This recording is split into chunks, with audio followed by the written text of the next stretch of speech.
Tracey Chiappini Young, co-founder and chief executive of Tonina Sustainable Luxury Lifestyle brand, there's a mouthful for you, is creating employment in the country through seamstresses producing toys that are going into the most exclusive toy shops in the world. Tracey, so good to have you in the program. I think a lot of our viewers will recognize you for your past involvement in the financial services sector. When did you give up analyzing companies and decide to start growing employment? Thanks, Alec. Well, I left asset management in 2004, and then I was involved in setting up one of our first board-based Black Economic Empowerment private equity funds. So I worked on that for 5 to 6 years, doing BE deals and building a fund which essentially was funding free university for disadvantaged children. And then in 2011, I looked at ways that I could build sustainability, but at the same time leverage handcraft and arts in South Africa and Africa. And that's Taunina. The name? Taunina. Where does it come from? Well, Tau is a Sotho word for lion, and Nina is an acronym for no income and no assets. And put together we have Taunina, and really the name represents what the business is trying to achieve, which is empowering women from disadvantaged communities to use their age-old artistries to create one-of-a-kind luxury items. Tracey, I'm sure starting up this project wasn't entirely easy. What were some of the challenges that you met up with? It wasn't easy. It absolutely was one of the most challenging things I've ever done. A good learning for someone who likes to direct executives of businesses in terms of capital allocation, as Alec is well aware. So it was a very interesting challenge, and I would say the most difficult thing has been building a business based on compassion and empathy, focusing on sustainable development, but at the same time a business which in itself is sustainable. So there needs to be a strong business ethic, a strong focus on processes, and really a business which can contend with luxury brands around the world. So that's a very interesting dynamic that I deal with every day, and probably the most challenging from a personal perspective. Many people say the market in South Africa is not a very easy one to access. I take it your raw materials are sourced from outside the country.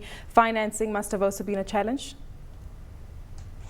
Well, my partner and I funded the business personally, and we have now 3 external individual investors.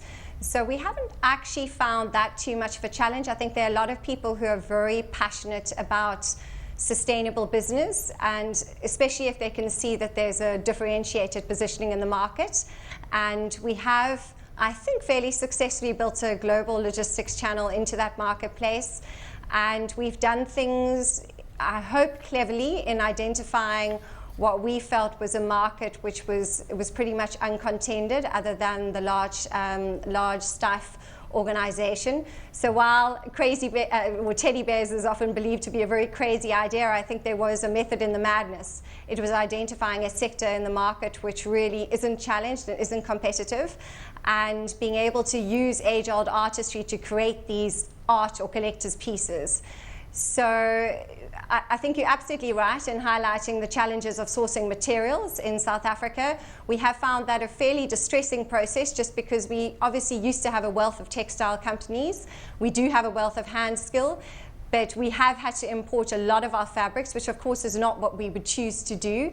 And unfortunately we're importing those from around the world, but we are in the process of trying to develop our own fabrics locally, and that is a challenge. There's no doubt that that is a huge challenge, and I hope that we can assist in trying to drive capital allocation into those sectors again, because unlike many other players in the market, I really do believe people do not price their supply chains appropriately, and I think sourcing fabrics internationally, while it obviously on the face of it can be cheaper, it really, in terms of managing your supply chain and having that type of flexibility to create short, exciting, creative collections, you really do need to have your finger on the pulse and have short-term access to creativity in this country. Tracey, are they all unique, each one of these teddy bears? Because your distribution chain that you were talking about is very at top end of the market. Harrods coming on stream soon, Barney's in New York.